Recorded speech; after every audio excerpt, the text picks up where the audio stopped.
اتنی بڑی تعداد میں ایک مقام پر صحابہ کرام کسی دوسری جنگ میں شہید نہیں ہوئے۔ اے مدینہ سے محبت رکھنے والوں سنو، مسجد نبوی سے متصل ایک محلہ تھا جس میں بنو نجار کا خاندان رہتا تھا۔ اسی خاندان میں ایک عظیم خاتون ام عمارہ رضی اللہ تعالی عنہا تھی، جن کے دو بیٹے تھے، عبداللہ اور حبیب رضوان اللہ علیہم اجمعین۔ ام عمارہ کو رسول اللہ صلی اللہ علیہ وآلہ وسلم سے بڑی محبت تھی۔ تاریخ میں آپ خاتون احد کے نام سے مشہور ہیں۔ رسول اللہ صلی اللہ علیہ وسلم نے فرمایا کہ غزوہ احد کے دن میں دائیں بائیں جس طرف نظر ڈالتا ام عمارہ ہی لڑتی نظر آتی تھی۔ اس عظیم خاتون کو تحفظ ختم نبوت صلی اللہ علیہ وآلہ وسلم کی راہ میں شہید ہونے والے فرزند کی والدہ ہونے کا بھی اعزاز حاصل ہے۔ ان کے بیٹے حبیب بن زید عمان سے مدینہ واپس جا رہے تھے کہ یمامہ کے قریب جھوٹے نبی ملعون مسیلمہ کذاب نے پکڑ لیا۔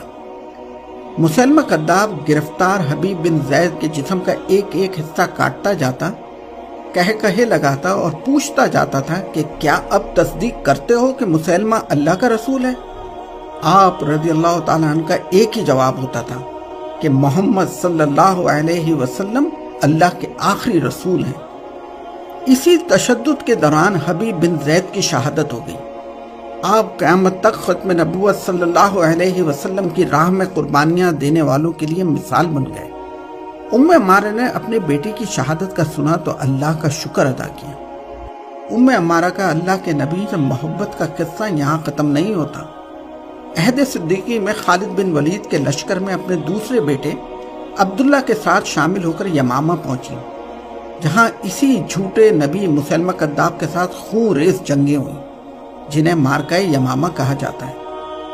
ان جنگوں میں 1200 صحابہ رضوان اللہ علیہم اجمعین نے تحفظ ختم نبوت کی راہ میں جام شہادت نوش کیا۔ اتنی بڑی تعداد میں ایک مقام پر صحابہ کرام کسی دوسری جنگ میں شہید نہیں ہوئے۔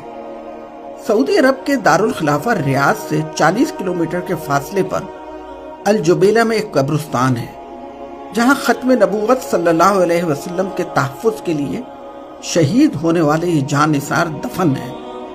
رسول اللہ سے محبت رکھنے والوں ذرا غور سے سنو، ام عمارہ، بیٹا عبداللہ اور وحشی بن حرب رضوان اللہ علیہم اجمعین جنگ یمامہ کے دوران اس جھوٹے نبی کو تلاش کرتے کرتے قریب پہنچ گئے اور ایک ساتھ وار کیا، لیکن وحشی کی برچھی نے اس ملعون کو جہنم واصل کر دیا۔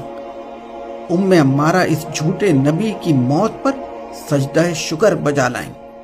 اسی جنگ میں ام عمارہ کا ایک ہاتھ گہرے زخم سے شہید ہو گیا۔ خالد بن ولید نے ان کا بڑے خلوص سے علاج کیا۔ اسی زخم کی وجہ سے عہد فاروقی میں ام عمارہ آخرکار شہید ہو گئیں رضی اللہ عنہا۔ اے مدینہ جانے والے مسافروں، عہد کرو کہ تم رسول اللہ صلی اللہ علیہ وآلہ وسلم کو آخری نبی مانو گے اور دنیا سے منواؤ گے۔ اپنے بچوں کو بتاؤ گے کہ محمد صلی اللہ علیہ وسلم اللہ کے آخری نبی ہیں اور اب کوئی نبی نہیں آئے گا۔ اللہم صلی علی